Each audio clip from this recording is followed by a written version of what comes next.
Hello and welcome. Today we're going to be discussing the 2022 mains study plan. You would be able to take a copy of this PPT that is presented before you from the Telegram channel, and I'll link the Telegram channel in the description box below as well. You can also download the same from the website, which I will also link in the description box below. Without wasting any more time, let's get down straight to business.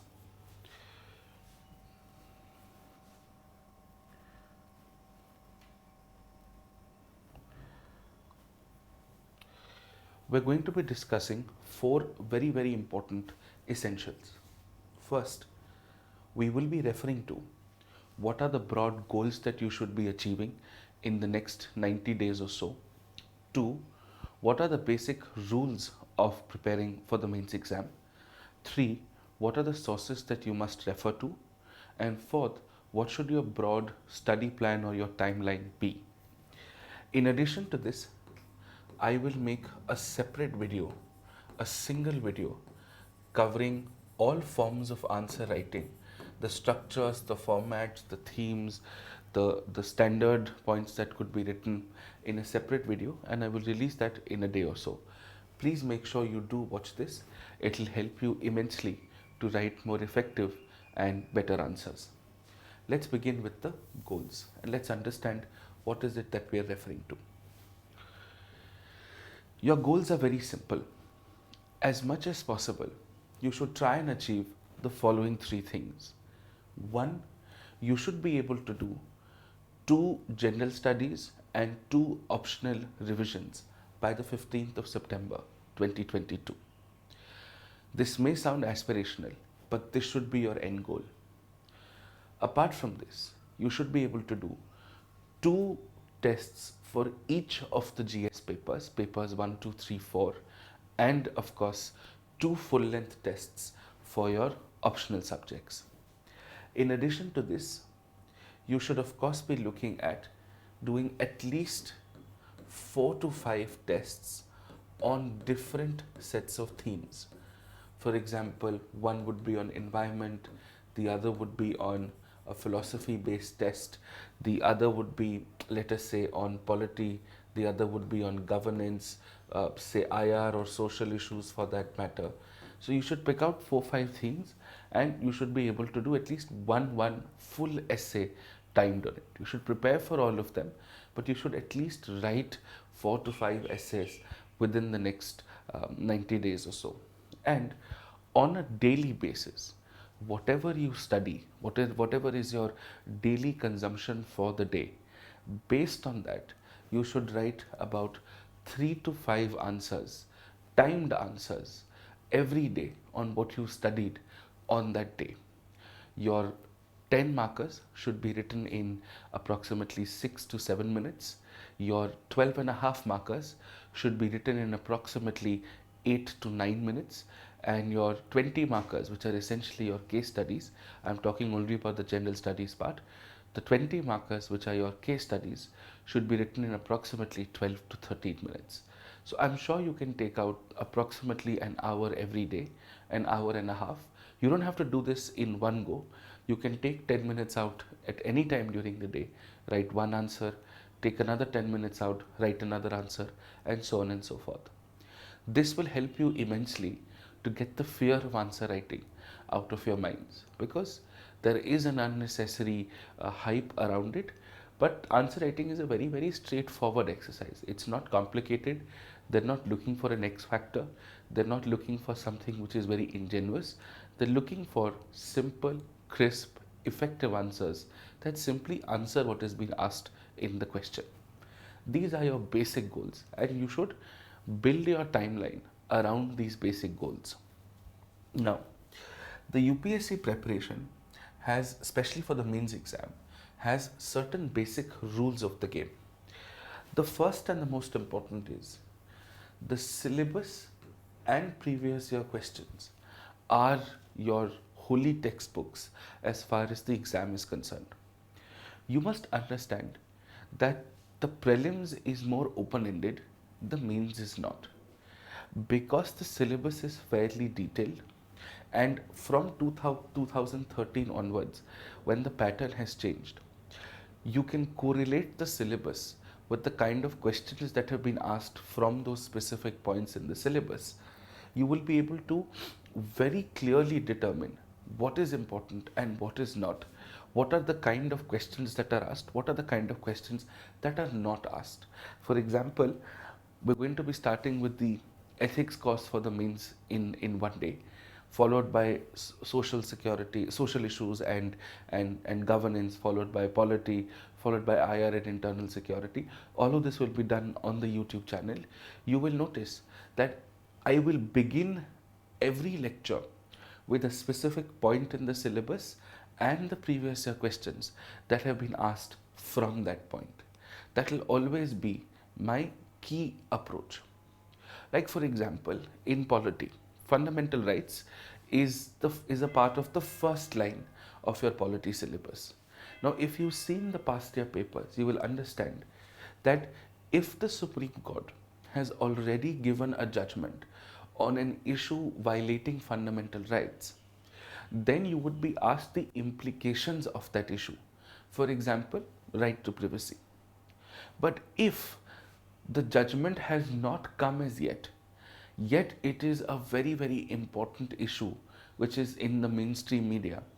For example, when the UPSC had asked the question on Section 66A of the IT Act, the year the UPSC had asked the question on Section 66A of the IT Act was the year where the judgment had not been delivered, right? So the question was, do you think Section 66A is violating Article 19 of the Constitution of India, and so on and so forth. These derivations you would be able to very clearly understand, very clearly decipher if the syllabus and previous year questions are with you for your disposal, right? In a few days or so, I will issue you some topic-wise previous year questions of a few subjects on the website. You can have a look at it in case you don't have it already. But this is very important. The second point. See, the mains exam is a consolidation exercise. It is essentially based on a very simple principle. Out of the truckloads of information that is available before you, all you have to do is bring it down into 2 to 3 pages in a structured format, and no matter what, the question is going to be from those 2 to 3 pages itself. For example, let us say corporate governance. Now, you need 2 pages on corporate governance. What is corporate governance? What are India's laws on corporate governance? What are some of the major corporate scams that have happened?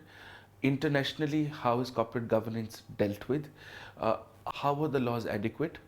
What could be done to make the laws better? And what is the future of corporate governance in the country? As long as you have answers to these 5 or 6 basic questions, if at all there is going to be a question in the mains, it will be from these 5 or 6 questions that are a part of your 2 to 3 pages. That's all. That's as simple as it gets. So don't get scared. The mains exam gives you multiple options, multiple opportunities to redeem yourself. You will always have something to write for some question. Unlike the prelims, where it is a right and wrong game, in the mains, you can still get by with knowing very little about the question that has been asked. The mains exam is a stamina based exercise, and no matter what, the best of the best, when you have to write 2 papers on a day, especially in difficult weather conditions, in difficult infrastructure, more than the memory, more than your intelligence, it is your sheer physicality. Can you sit through those 6 hours on a daily basis and on a back-to-back basis? Because that's what the mains exam really, really requires. What you must therefore understand is the mains is a quality and a quantity game. You've got to write good answers, but you've also got to write as many answers as possible. If, for example, a paper has 20 questions and candidate A has written 15 extraordinary answers to 20 questions, whereas candidate B has written, say, 19 above average answers to those 20 questions.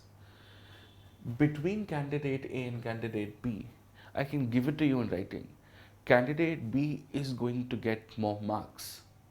That is the absolute truth. So you've got to try and finish the paper as much as possible. And you should always take the advantage of your embellishments, your data sets, your judgments, your statistics, and so on and so forth. And you can recycle those data sets across papers 1, 2, 3, and 4. For example, let us say X percentage of women in India are anorexic. You can use this in health, you can use this in women empowerment, you can use this even in a question on food security. The same piece of data could be used in 3 different places, in 3 different answers, across 3 different papers. And that is completely okay. There's nothing wrong with it. You can use this in an essay as well. So don't be worried of finding new data sets for different parts of the syllabus. Keep a comprehensive repository of it and use it across places. I will show you how I am also doing the same for you, and I've kept an open data set platform for you which you can access and you can simply use them for writing better answers. I will show them to you in a few minutes from now. But this is extremely important. Okay? Now, your sources. Now, if you've already kept a certain source, don't change it. The mains exam is not about reading multiple sources. It's about reading that one source and reading it extremely well. Now, let's start with GS paper 1. See, GS paper 1 primarily has 3 components, right? There's history, there's geography, and there's of course social issues, right? Now, first things first, history has a few components. I'm sure everybody knows by now that ancient and medieval history are not asked in the exam. But art and culture portions or cultural developments of ancient and medieval history may be asked in the exam. So that is something you must be very, very clear with. So how do we prepare? Your first portion is art and culture, right? Now, if nothing else, the fine arts NCRT is your primary source. You should know that book cover to cover. If you've read an NIOS material or if you've read a Tamil Nadu textbook, that's fine. Don't read more than one government book. It's either fine arts or NIOS or Tamil Nadu. I'm completely okay with that. But don't read more than one. Once you've gone through the fine arts book very well, then you pick up a Nitin Singhania and you will notice only read those portions from Nitin Singhania which are not in art and culture, not in your fine arts. Only those portions. And simply glance through the cultural and the artisanal developments of the ancient and the medieval periods of history. This is very, very important. Don't read the entire Nitin Singhania, only the portions which are not in the fine arts textbook. Okay? Third, just to close the loop, get your NCRTs for ancient and medieval history and only flip through the paragraphs, the pages which cover art or cultural related developments. Don't read the whole textbook, it's absolutely irrelevant. Just this much and your art and culture is done and over with. You don't need anything else. For modern history, Spectrum has always been a universally good choice. If you've not read the Spectrum, if you've read any other coaching notes, that's also completely fine. But just keep one source, a consolidated source. So if you've read the Spectrum or if you've read a comprehensive NCRT, if you've read a Bipin Chandra, there's no problem at all. But keep one source. And Spectrum is a popular choice and you can't go wrong with Spectrum. If you haven't read it till now, don't change it. If you read something else for modern history, stick to it. Your output is more or less going to remain the same. I repeat this again, don't change your sources as far as the mains is concerned. Keep the sources the same. Third, contemporary Indian history. There are very few questions that are asked, but this also helps you build a lot of context in essays, builds a lot of context in social issues. It also helps you give very good examples in ethics, which is why even if you do not get a direct question from contemporary Indian history, you should still read it because it will give you ancillary support for other parts of your syllabus as well. Now, what you could do is you could read the NCERT, or you could go through the last few pages of Spectrum. Both are okay, both cover the same thing, and both are enough for you to write contemporary Indian history. There's nothing else that you need. I understand that India After Gandhi is a fantastic book. There are several other very well scholarly written books, but we've got to keep the input output balance maintained, and this is more than enough. Now, as far as world history is concerned, what I would recommend is that go through any coaching compilation that gives you about 15, 20 pages, 25 pages on world history. It starts from Renaissance and ends up till the Cold War. Go through any of those and you should be okay. I understand if you haven't read Norman Law, don't go through it. It's absolutely not needed. If you have, good, then only use the notes form of it. Only derive smaller pages out of it. But don't sit and read the new textbook just because it seems like the cool thing to do. Don't do that. Keep it very clear. Keep it very basic. Some of you may have a problem understanding certain key developments in world history. For example, getting the players right in World War I, World War II. I would definitely recommend there is something called Khan Academy. This is not a UPSC coaching. Khan Academy is the world's largest non-profit education platform, which is based out of the US, right? It's run by somebody called Salman Khan, who's not the Indian actor as we speak. So what you could do is go to Khan Academy's website. Under the social sciences and humanities section, you will find world history. You will find 15-20 minute videos. Overlap them with your syllabus, with your previous year questions. See if there are any specific topics that you need to go through so that you get a bird's eye view of it. You can go through a 15-minute video there and then read the text on it.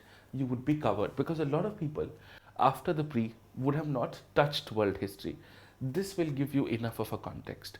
And the reason I think contemporary Indian history and world history should be done irrespective of the questions that come is, again, similar to contemporary Indian history. You will often notice that you can use examples from world history across ethics, across writing a very good essay, and so on and so forth. So that is why it has utility across the papers and not just paper one. And anyways, a reasoned individual should know the history of the world. Not in detail, but at least from a cursory point of view. This is more than enough for history. Do this two times and you're sorted for the mains exam. You will not need anything else at all. Okay. Now, geography and social issues. So, with respect to geography, your 9th to 12th NCERTs are more than enough. If you're running out of time, even 11th and 12th NCERTs would do. This is the bare minimum. This is ideal. If you think you can't manage 4, 2 is perfectly okay. Supplement this with any mains 365 of any institution, whichever one that you think you've read, whichever one you're comfortable with. They will be very, very sufficient as far as geography is concerned. Just the NCERTs will not be sufficient in terms of answering some physical landscape changes questions, for example desertification or melting of polar ice caps, because they're also relatively taken from the news. So for example, if you've gone through the editorials or the explained or the explainer sections of the Express or the Hindu respectively, you will see that a major phenomena in geography would have been given context, would have been explained in one of those over the last 6-8 months.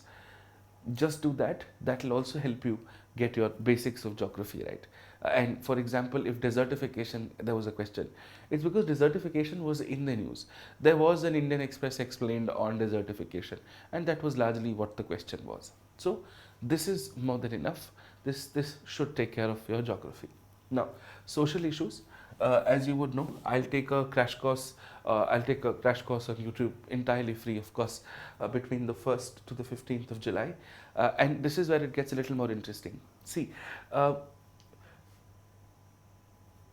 governance, social justice, and social issues. I will do them together because it's easier, there's a lot of overlap. Similarly, geography here and the industry portions in paper 3, they could be done together. The infrastructure portions can be done together because that's the difference between a candidate who gets maybe 5% more marks. So, for example, in paper 3, there is a question on primary, tertiary industries. There will be one out of every 100 candidates who'll draw a map of the world or who'll draw a map of India and plot the important industries.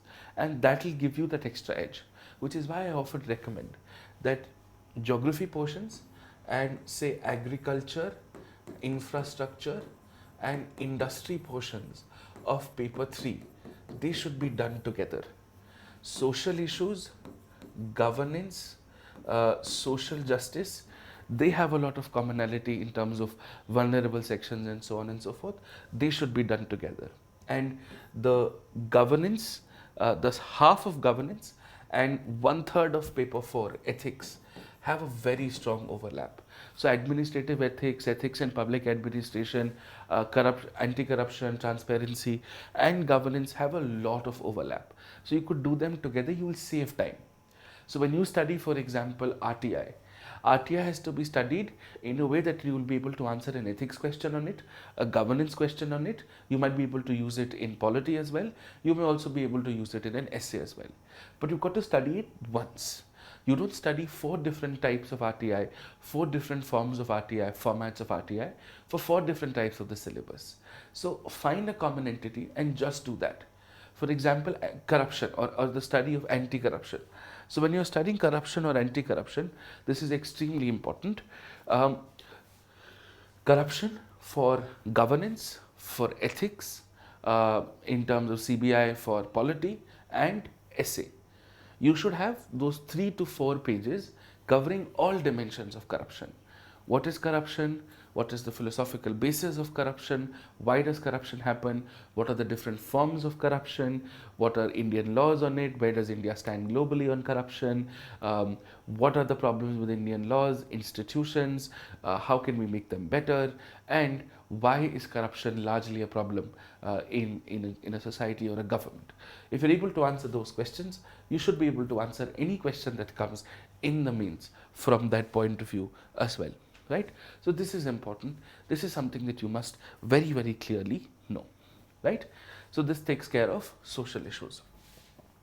Now, you can go through the crash course or you can go through any other coachings.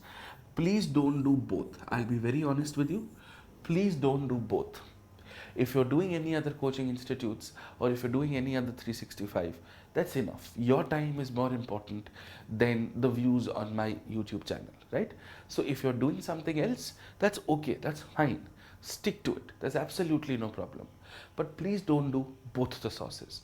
Whether it is a vision compilation or an insights compilation or a forum compilation or a Shankar compilation or a Shunya compilation, they're all very good. They're genuinely all very, very good. So pick any, do them, finish it up and carry on. There's no problem at all. Okay? Now, let's move to paper 2. Now, paper 2 is home for me. So let's understand what we're going to do. As far as polity and constitution is concerned, and I understand they're 2 different things, but we'll look at it as one. You can see I've already done a previous year crash course on polity and constitution on YouTube. I'll of course update it massively for this year. That's the whole point. And I genuinely believe I do a decent job out of it, and I strongly recommend that you go through that crash course. It'll also be on YouTube. I've already released the dates on the Telegram channel for you, so you can have a look. I've also released it on the community tab of YouTube. In case you can't wait for some time, because the polity course is only going to come between the 15th to the 30th of July. If you can't wait until then you can go through any 365 compilation and refer to the previous crash course for last year's mains, you will still get a fairly good idea. But if you can align your prep and do polity and constitution between the 15th and the 30th of July next month with me, it will help you beyond your beyond your worries and beyond your expectations. So don't worry about it. So this will be taken care of. But again, the same logic applies. Don't do both. Just do one. If you want to study it before, you want to go through any compilation, that's okay. That's fine. That's enough. You don't need anything else. Right? Now comes governance and social justice. Of course, there are certain parts in polity and constitution, some theoretical parts, which you can cover from Lakshmikant also, but your compilations will usually take care of that as well. The kind of questions that the UPSC asks in the mains, Lakshmikant may give you a theoretical base to it, but certainly not an analytical base to it. So you'll have to anyways read through external sources, which is good enough in terms of compilations, or in fact my notes or the crash course I will run on YouTube. Now comes governance and social justice. Again, governance and social justice, I will take care of it entirely. This has been one of my core areas of teaching. I'll take care of it from the 1st to the 15th of July, which also overlaps with social issues, society and social issues as far as paper 1 is concerned. So you'll be able to do both of them together. In case not, again, if you're in a hurry, pick up any 365 compilation that you like, finish it off and move on. Don't think twice about it. The same goes for IR. I will do an IR course, but I will do it between the 1st to the 15th of August. So IR and internal security will be done together because it's slightly easy to contextualize things on that point. So you can wait for it. This will happen between the 1st to the 15th of August. I've already released the dates, but in case you don't want to, honestly, any 365 compilation will be more than enough. Even if you go through the explainer or the editorials over the last 6 months of either the Hindu or the Indian Express, you will be having enough idea about what could be asked in IR. IR is perhaps one of the most predictable parts and is one of the easier parts as far as the mains portions is concerned. And I can say this with absolute certainty, whether it's IR or internal security or governance or polity, you don't need to really buy any other textbooks for it. Whatever material is available is good enough. People have done a decent job for it. Don't read full-fledged textbooks. They are not relevant, and in fact they're going to be counterproductive in the longer run. So this is enough, and this takes care of things as it is. Now we move to paper 3. Paper 3 primarily has 4 components: economics, environment, science and tech, and internal security. Now, as far as economics is concerned, what you could do is a compilation of any coaching, and you could also do the economic survey. Now, of course, I understand that you may not have the time to finish the economic survey entirely. What you could do is go through the end of the chapter summaries of each chapter of this year's economic survey and a little bit of context from last year's economic survey. There is a major misconception among students that if you write something from the economic survey 2020, it would not be well appreciated in the exam. There's nothing like that. And nothing gives more happiness to the UPSC examiners than economic survey or Niti Aayog kind of data points, right? So stick to it. They're very good, they're very efficient, and they're of course very scoring. So that should be enough. Compilation or coaching notes for those specific topics, and the economic survey becomes your basis for economics. Environment, I've always believed, should be studied in association with geography in paper 1. It will help you prepare better, and in fact disaster management also. With this, in fact, there's also disaster management here.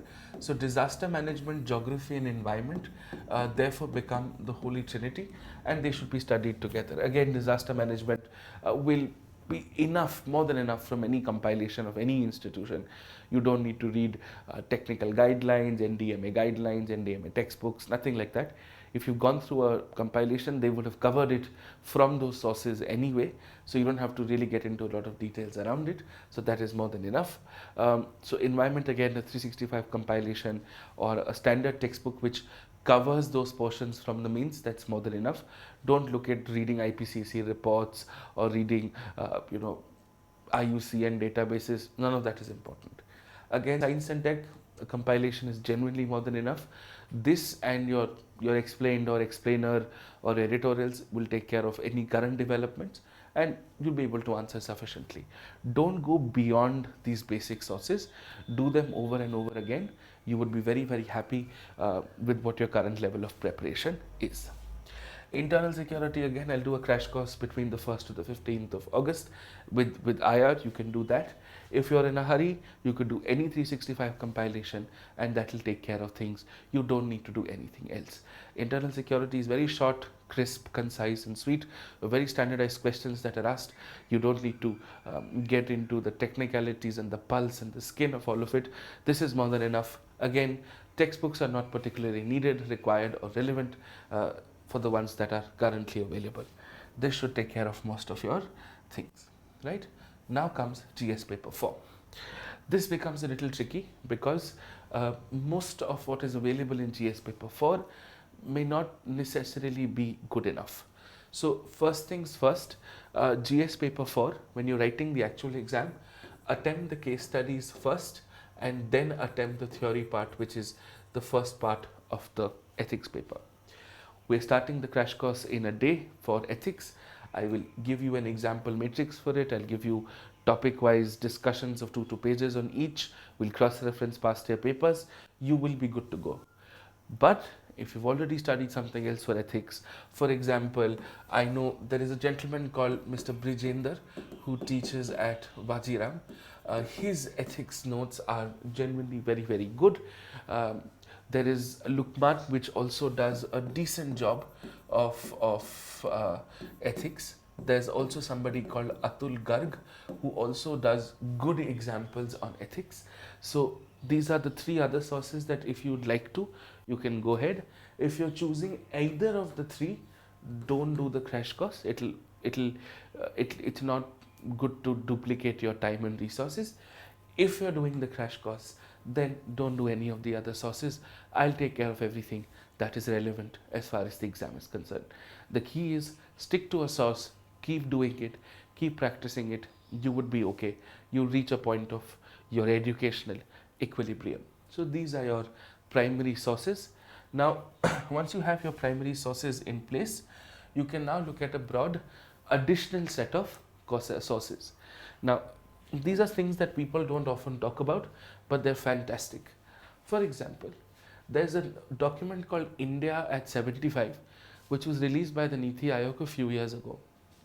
Now, of course, the solutions might be outdated, but what this document fantastically does is gives you 2 to 3 pages on every major sector in the country. Whether it's industry, transport, water, solar, renewable, elderly, children, education, health, think of it, you will have it in 2 to 3 pages and very well organized. There'll be a context, there will be data, there will be problems, there will be constraints, there will be solutions, and there will be nice infographics to make you read better. This is very good. You can cross-reference this to the important developments that have happened over the last 6-8 months, and you can read those selected sectors properly. They're very good. I'll try and enclose a link to India at 75 in the description box, so you can download it directly from the description box itself. Second, of course, is the economic survey. I've told you the end of the chapter summaries and, if possible, certain good data boxes in terms of case studies, in terms of best practices, in terms of certain schemes. You should certainly do them. They will definitely help you to write better answers. Apart from that, I will maintain a comprehensive data set of judgments, statistics, and examples for ethics that you can simply pick up and just reproduce in the exam. I will do this much for you. It will make your life incredibly easy, right? I've already done this over the last 1 year. I will keep updating it, and in a month or so, you'll have everything available to just pick up and reproduce. Apart from that, there's a very simple way to predict questions in the mains exam. You've got your syllabus, you've got your previous year questions. Either pick up the explainer text and context of the Hindu from last November, or pick up Indian Express Explained from again last November, December. You'll have a list of things that they've mentioned. See the ones which fit into the syllabus, are important enough to be asked in the exam. Those become the topics that you have to prepare across the 4 papers in GS. Then cross-reference those topics with 1 or 2 editorials on those topics that will give you arguments for and against. Supplement them with a data set for this and you're done. It's honestly that streamlined. But there is a method to the madness, and this is the method to the madness. Shortlist the topics, cross-reference with editorials, garnish with a little bit of data, and then voila, you have a lovely answer that you've presented to the examiner. The methods and the techniques of answer writing, which also are structures to it, I will discuss them with you, don't worry about it. But this is sort of more than enough. Now, just to give you how data sets are, this is the website. You will see something called data sets right on the home page. When you click on this, you will see judgments, schemes, reports, statistics, commissions and committees. I'm updating this. This is already updated. I am already adding here. This already exists. So this is something I will show you right away. Right? So for example, statistics. This is the kind of statistics I maintain on a Notion template. I give you the source also so that you can quote it. For example, 28.7% of households have at least one member covered in health insurance or a health scheme. This is from the SDG India Index. You could use this in e-governance, you can use this in governance, you can use this in health. Like for example, I was telling you, for example, let us say 99.5% beneficiaries are covered under the National Food Security Act between 2019 to 20. This is from the SDG India Index report. Now you're lucky. You're lucky because this year, the new SDG India Index report has not come out yet. It usually comes in December, January. So the one that was released earlier this year is the one that you'll actually be referring to for most parts of it. So this takes care of it. This is the SDG India Index report, and this is what has been covered here. So you can use this much information in a governance question on the working and the efficiency of schemes. You can use this on food security. You can use the same piece of data in healthcare. So this is how you actually prepare your data sets. I'll give you the source, I'll give you where all can it be used, and I'll give you the core data set. And this is more than enough. I've already started doing this. A lot of it already exists. In case I need to add or subtract anything more, I will do this in the next 1 month's time. I'll do the same for judgments also, contemporary judgments, classic judgments. I've already done a review of the Supreme Court over the last 1 year.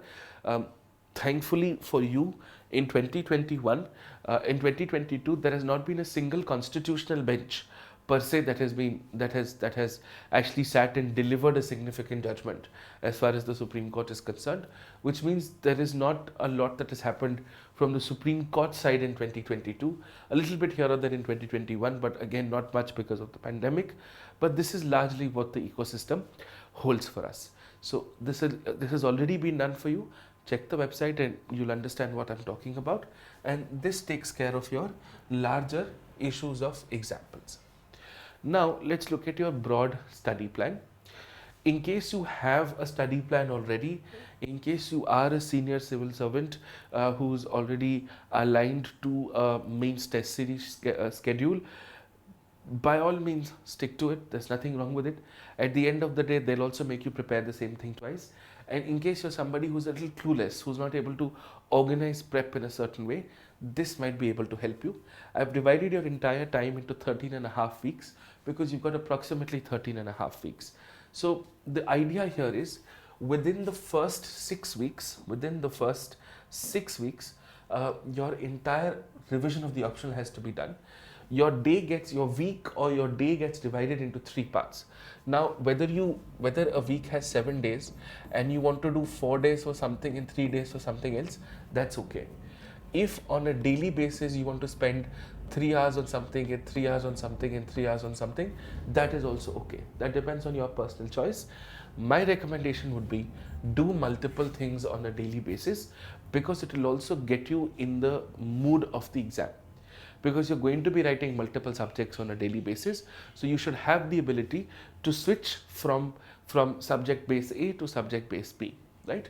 So in the first week, what you could do is start with your optional paper 1, start with geography and geography and infrastructure from paper 3, and geography of course from paper 1, and in the first week do 2 case studies. Now this is an important announcement that I'd like to make. We're starting with case studies also this week. What I've decided to do is I'm going to solve all past year case studies on YouTube, and we'll practice case studies on a platform that I will inform you about. But I'll solve all the previous year case studies so that you know exactly how answers have to be written. Now, of course, case studies are very subjective. There would be a better opportunity for you to write a better case study than me. But the idea here is to just give you a reference point, right? So I'm not saying my case studies answers are going to be the best, but they will certainly not be the worst. So that's the preliminary understanding of it, right? Now in week 2, again stick with optional paper 1, finish up geography and finish up agriculture also, which is in paper 3, right? Because you'll be able to study them together. They're complementary in nature. And do your two ethics case studies. Then in week 3, again continue with optional paper 1 and do environment and disaster management together, because there will be a certain point of coincidence, and continue with 2 ethics case studies. The idea here is break your week into specific topics that you are going to be covering in that week. This is very, very important. That, for example, what specific topics in your optional paper 1, in your geography, in your infrastructure, would you be covering in week number 1? That should be decided on the length of the topics and the sheer number of pages that you're going to go through. The more detailed your plan is, the better it is going to be for you. But don't micromanage, because leave a few things to illness, to fatigue and all of that, so that you have time to recover. Then in week number 4, spend some time on optional paper 2. Start with ethics. Now I would have also done the course for you, and by now you would have the course ready for you, and you can easily revise the course and close ethics for you. Now the idea here is, and please understand this, over the last 2 to 3 years, there has been a significant change in the marking pattern of the mains exam. What used to previously happen, at least 2-3 years ago, was that your ethics, your essay and your optional used to be very variable in terms of the marks that you would get. People used to get phenomenally well marks in the optional subjects. What has unfortunately happened over the last 2-3 years is, especially the last 2 years, is people have started getting more standardized marks in the optional subjects, which means there is a lot more focus on your other GS subjects as well, which is why you will notice in the last 2 to 3 years, people have not been scoring very well in GS paper 3, and people have not been scoring well in to a large extent in GS paper 2, because of the nature of it being analytical. So that is why it's very important for you to do your ethics very well, your essay very well, keep a base standard preparation of your optional ready, and focus on the other GS subjects as well. The dream game should be, you should get at least a 130 in an essay, you should get at least 105 in paper 1, 110, 15 plus in paper 2, 100, 105 in paper 3, at least a 120 plus in ethics, and at least you should get 285 to 290 in your optional. This should be your bare minimum. This is the dream mark sheet that you're sort of aiming at. Now, in week number 5, now when you're in week number 4, when you're doing ethics and you're doing your optional paper, once you're done with this, because you've already finished your optional paper 1, do a full length test on your optional paper 1, do one essay on environment and climate change, prepare all the topics that could be asked in environment and essay, and keep your data sets, keep your arguments, write one essay as a matter of practice, and of course do your standard 2 case studies. Then when you move to week number 5, when you're doing optional paper 2, start with art and culture, which is paper 1, and do art and culture for all the periods, ancient, medieval and modern together. And I've told you how you should be doing it. And now that you're done with ethics, you could do a full length test on ethics. And because you would have studied ethics, which is essentially a combination of philosophy, psychology and administration, you have enough information to prepare arguments, examples and theories on philosophical based essays. So this will be taken care of. Then you come to week number 6, which is where you continue with optional paper 2. You finish modern history because it's slightly longer. It will take you a little bit of time. And of course your 2 ethics case studies, right? Now what has happened in the first 6 weeks is your optional is finished, a large chunk of your history is finished, your ethics is finished, you've written a few tests, and you're practicing 2 case studies on a weekly basis. Once this is done, you move to week number 7. In week number 7, you start with contemporary Indian history and world history. Now, both of them are 3 days worth of topics. You only have to go through about 50 pages. You can easily finish them up. Now that you've already done with optional paper 2, you could do a full length test on optional paper 2. You can prepare your 2 ethics case studies, and if at all there is a question that comes in an essay from history, and there are questions that have been asked which are historical essays, now you have enough information, enough arguments to prepare a larger framework, a larger sort of boundary to the kind of questions that have to be prepared. I'm not promising this, but if I have time, I will certainly try and cover a little bit of essay planning and a lot of essay thematizing for you. But if I have a little bit of time, otherwise I will release textual templates for you to refer to. I'm not sure if I'll be able to take a YouTube class for the same. Week number 8 now is when you can move to social issues and vulnerable sections. Why? Because social issues of paper 1 and vulnerable sections of paper 2, which is social justice, are complementary in nature. So by this you would have finished your paper 1 entirely in the first 1 month itself. You would have finished your entire optional, so you can do a full length optional test. You can now do a full length GS paper 1 test, 2 case studies, and now that you studied social issues and vulnerable sections, you have enough information to prepare your arguments, your data sets on social sector essays, right? So week 8 done, you move to week number 9, which is polity, governance. They will not take you very long. This is me, I'll take care of it. It will not take you very long. It will be very easy for you to finish it. The crash courses would be live on YouTube by now. So you just have to revise them, go through the notes. And if you are referring to my YouTube courses, which are of course free, my recommendation would be please listen to the courses as well. The notes will help, but the courses in the duration of my discourses, I will keep telling you how to approach different kind of questions that can be asked, that can be valuable for a lot of you, right? Now in week number 9, you're done with 2 ethics case studies. You have enough information to write a polity essay. There have been essays on federalism, on interstate water disputes, and so on and so forth. And of course, you can now practice your second GS4 test. So your 2 GS4 tests are done.